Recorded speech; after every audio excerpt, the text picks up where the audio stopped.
love-hate relationship with winter. I hate being cold. I actually despise it. But I love how beautiful it is in winter. So even as a kid, I would get all bundled up and I'd be the one out there building the snow fort and like living in my snow fort. My mom would be like, where are you? And I'm like, I got a book in my snow fort, because it was warm in a snow fort, right? Yeah. So yeah, I love doing the sports, but I hate the cold aspect. But it's just, like, I mean, look at this park. It's gorgeous in here. Like, when you can get out on the trail after a fresh snowfall, it's just amazing. It's you, your dogs, the bells are usually going, but you know, it's quiet other than that. It's kind of Christmassy. And yeah, exactly. It's my own version of a sled ride. It's winter in Nova Scotia. Well, the first use of sled dogs was about 2000 BC. Today on NSK9, we're going mushing.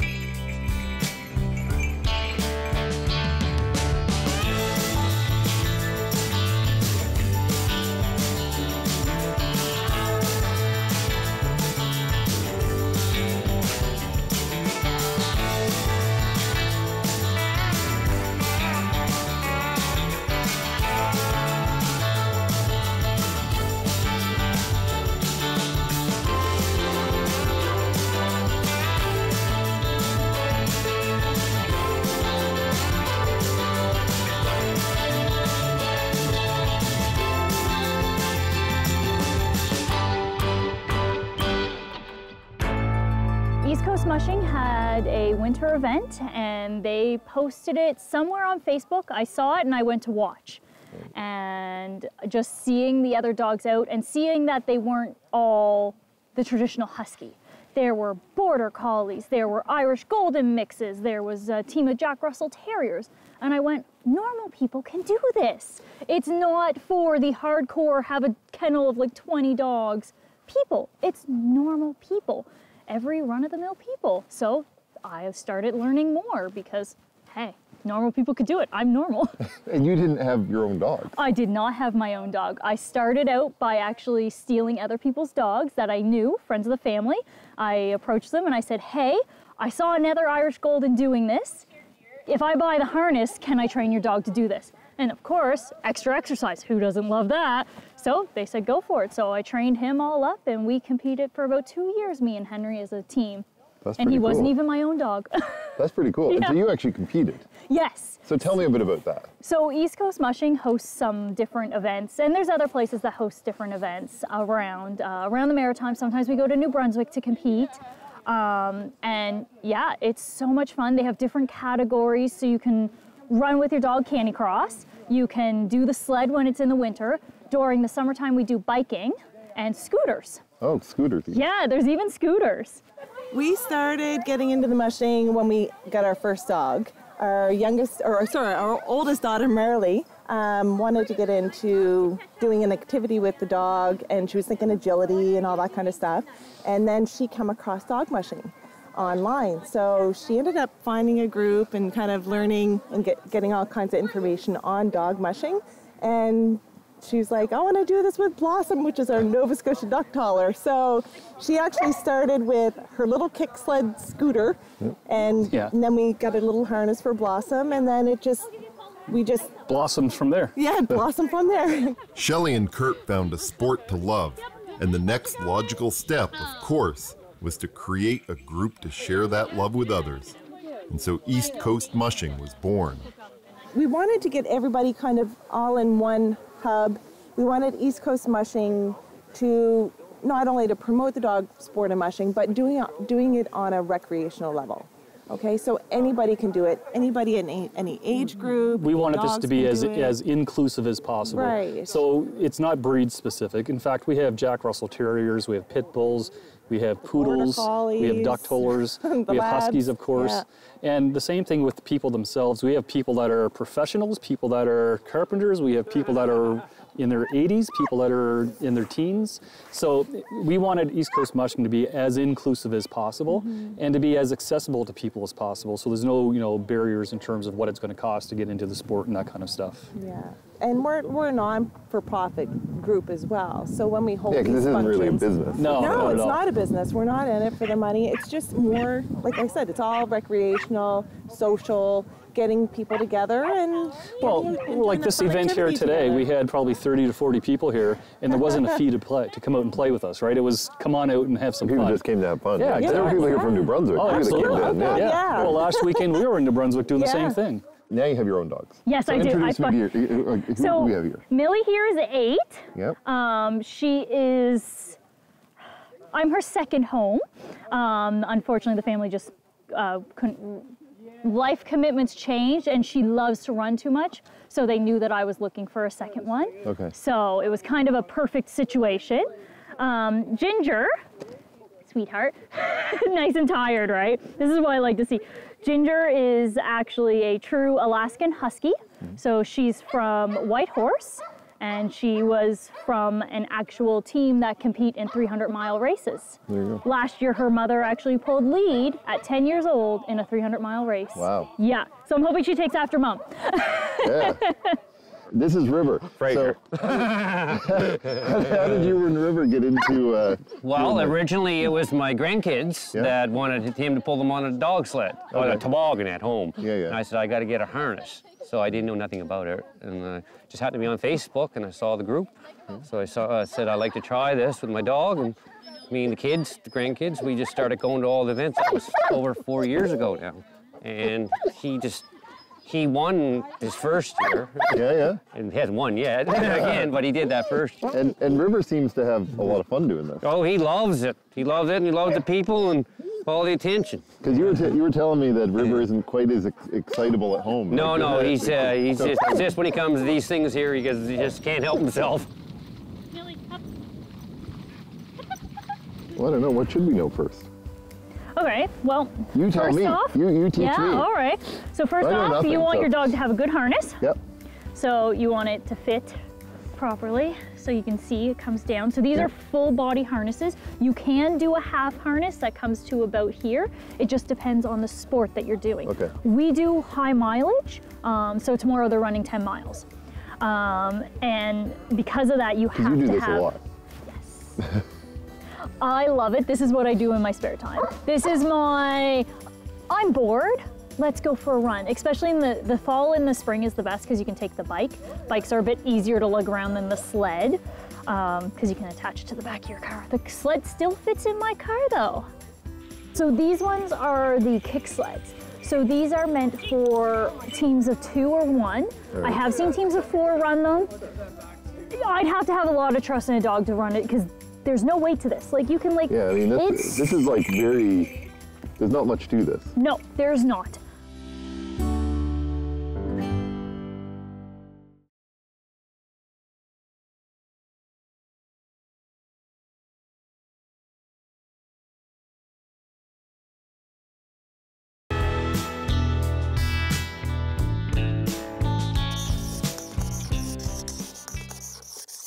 So dogs chasing cars is actually quite a common and natural behavior.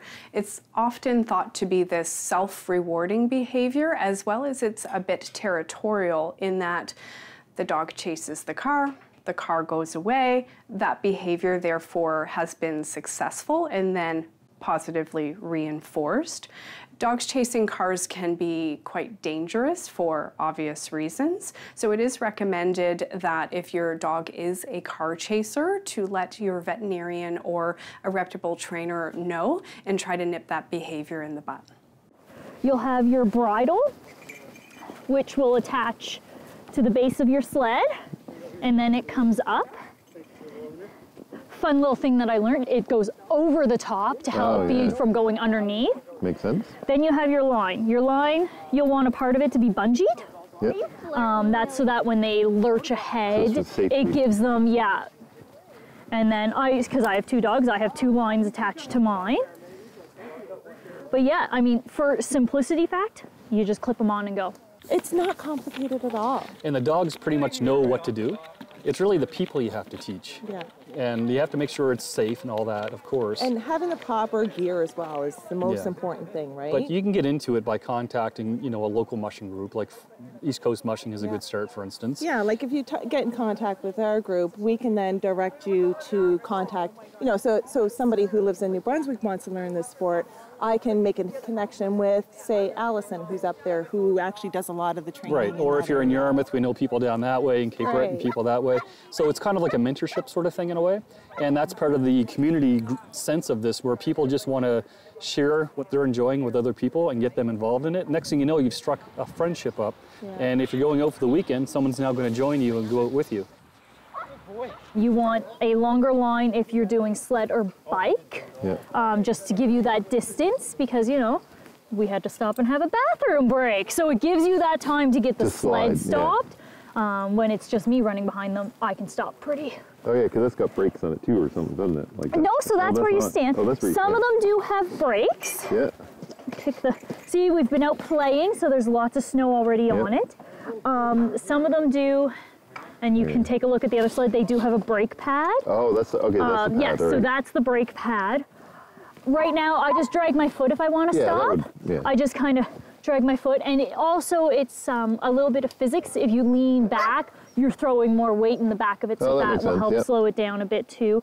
And once again, it comes to that trust and that, like, so when I ask for a stop or at least a slow down, we usually get it to an extent. These sleds, I really like that they come with a reflective device. Yep. So we've met quite a few four-wheelers on trails. Oh, yeah, you would, yeah. And at dusk, I really like that gives them some visibility. They see something coming, yeah, and I have actually sat there and like flicked it, so that way they can see that it's something different. It's not just a marker. Because, you know, sometimes you get out there and you're playing in the middle of the night, you know. Yeah. Having the equipment is one thing, but this sport is about more than just tying dogs to the front of a sled, skis, or your bike. To succeed, you need to develop a deep trust and bond with your dogs. If you and your dog don't have that trust already built, then you have to start building the trust. You do have to build the commands. You can't just expect a dog to go left and right.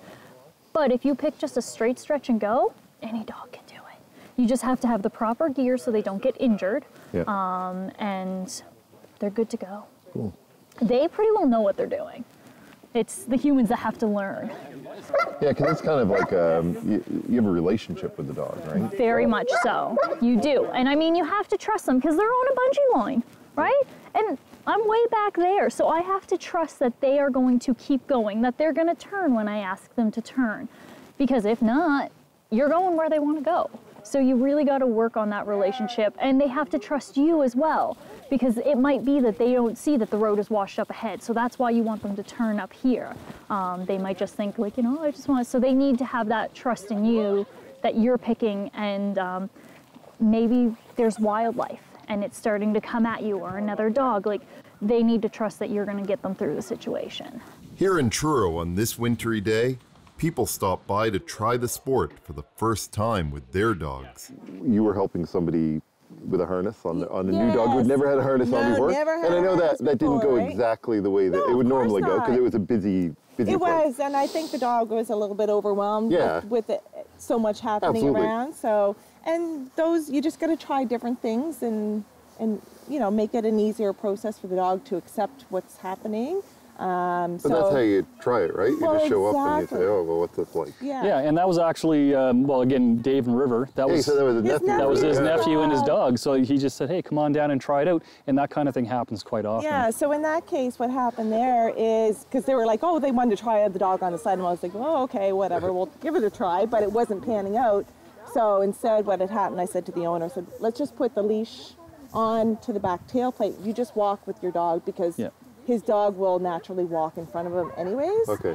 And they did fabulous after that. So from there, you're gonna have the dog just put pressure in the harness and treat them, so they find out that the harness is a really good thing. You've really gotten into this. Yeah. I have, yes. So what are the best moments? Honestly, well, there is the oh my gosh moments where you're scared out of your bejeebers, where you're going really fast down a hill and there's a sharp turn at the bottom and you're like, can I make it?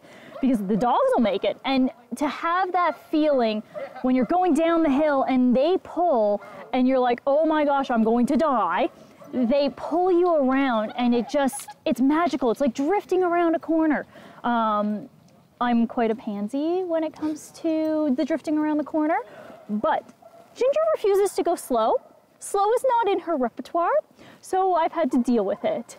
I'm not a roller coaster goer. I'm not a ride the fancy rides because I'm that nervous. But she's forced me to get out of my comfort zone, take those hills, take those sharp turns, and just power through. And you guys really enjoy this, right? Oh yeah. Of course, that's why we're here. And the dogs enjoy it. Like, it's one of those things where, like, we go hiking as well, and if we go hiking and the dogs aren't with us for some reason, did we really even hike? It's like, weird. You know what I mean? Like, if the dogs aren't with you when you're doing these sort of things, it's not the same. It's not the same kind of enjoyment, and they love it. Yeah. And this really is this is a community. Like, everybody kind of knows one another, and they're having fun. Is. Yeah, we have met so many wonderful people across Nova Scotia, New Brunswick, PEI, all because of this sport, and just. Well, it's opened up a lot of new friendships. Absolutely. For sure. Do you want to take them out? All right. You're gonna show me how to do this, so I don't kill myself? I'll give you the same tutorial Shelley and Kurt gave me. Go. Basically. So it's like skiing. Yeah. So all right. if you need to turn, you push out. All right. It's just like skiing, and you turn the handles. Oh, okay. So, so you go. Try it without dogs first. See I see how much give it's got? It's very flexible. I've never broken my leg skiing, so I guess it's possible. Look, Kurt's laughing. Yeah, they're laughing. They're laughing at me already. Gonna wait till the. Yeah, I think that's exactly what they're doing. They're mocking. The dogs are mocking me.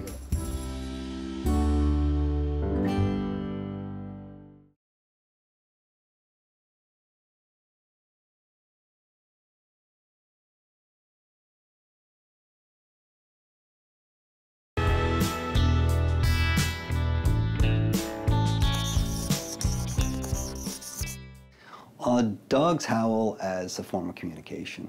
So when they're in the wild, they communicate amongst the pack by howling to each other. Sometimes it means distress, sometimes it means pain or agitation, or just to kind of point something out. But all dogs howl. Even little Chihuahuas and little Yorkies can do it too. But the main thing is just knowing that when your dog's howling, they're trying to communicate something, either to you or other dogs in the neighborhood.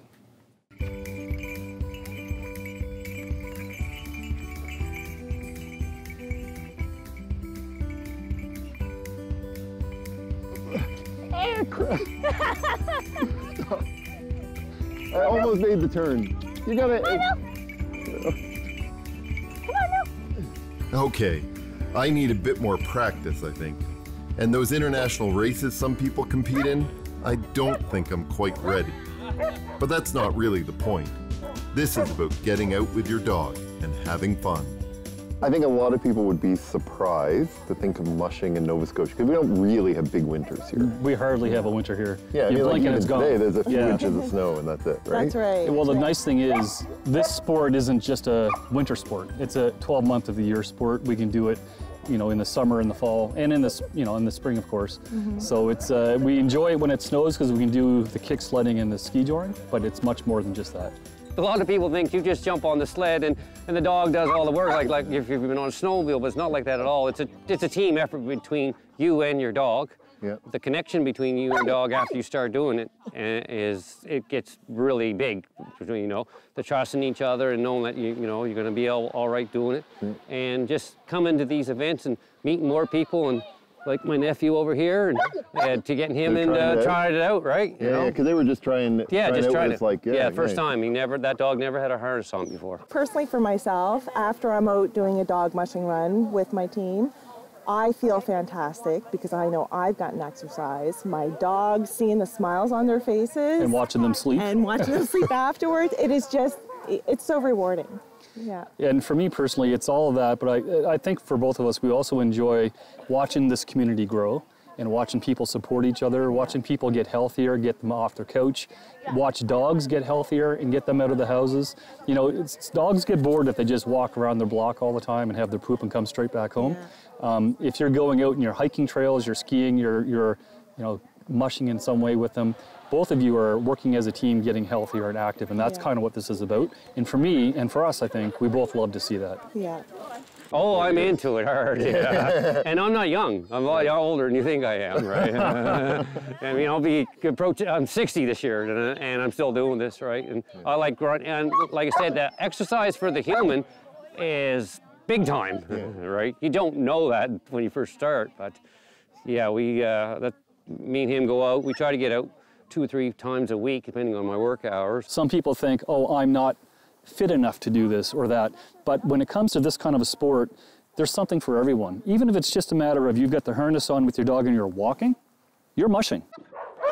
It's a rush when everything connects together. When the dog's pulling and all you hear is not barking, and not barking, and the run of the. I like the sound of the sled on the snow, right? Because when you're by yourself out in the woods, that's all you hear is the dogs panting and the sled running, right? What do you see as the future of this in Nova Scotia?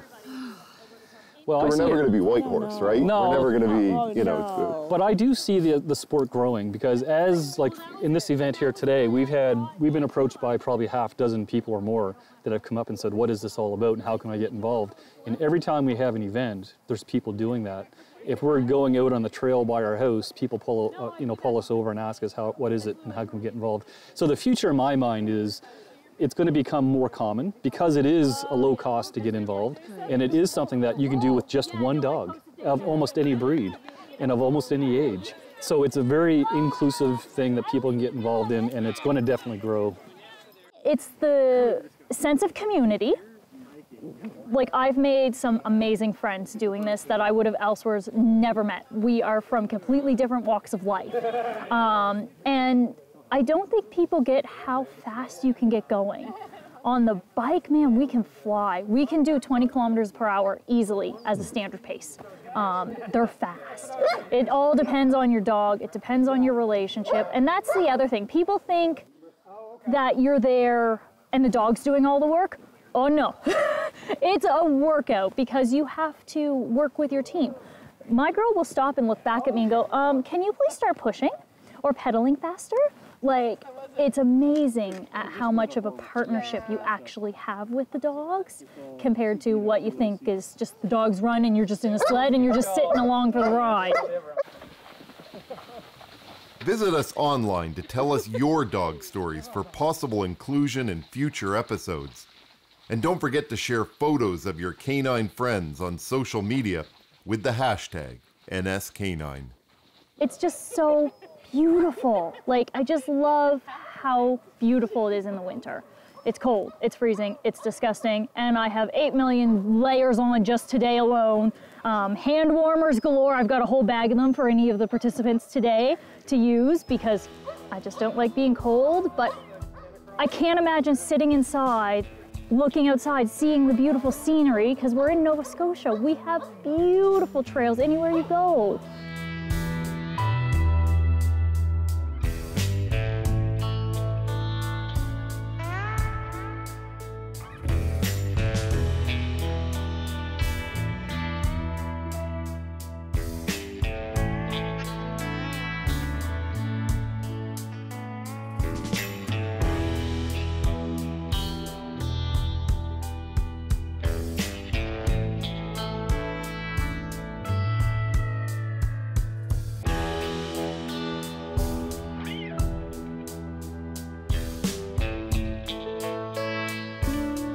Looking at you going, don't cross. Not yet. Come here, babe. A service dog is more than just a pet. It's a trusted companion. Next time on NSK9, we explore what it's like to live and work with a service dog. It is absolutely about trust. And that's what the trainers look for. I had to train with her 6 days a week, 8 hours a day for a month. The trainers are looking for it. They're making sure that our communication together is impeccable. Some dogs don't make it. There's a reason for that. That's right, because it's like going to school and some don't graduate. That's right. There's got to be a 3-year waiting list at our school for dogs that flunk out, so to speak, just because they're so well behaved and already well trained through the fosters, right? Yeah, because you can have a well-trained dog who will follow all those commands, but really isn't suited to guiding somebody. Right. You can have a dog who's incredibly submissive, who's afraid of traffic.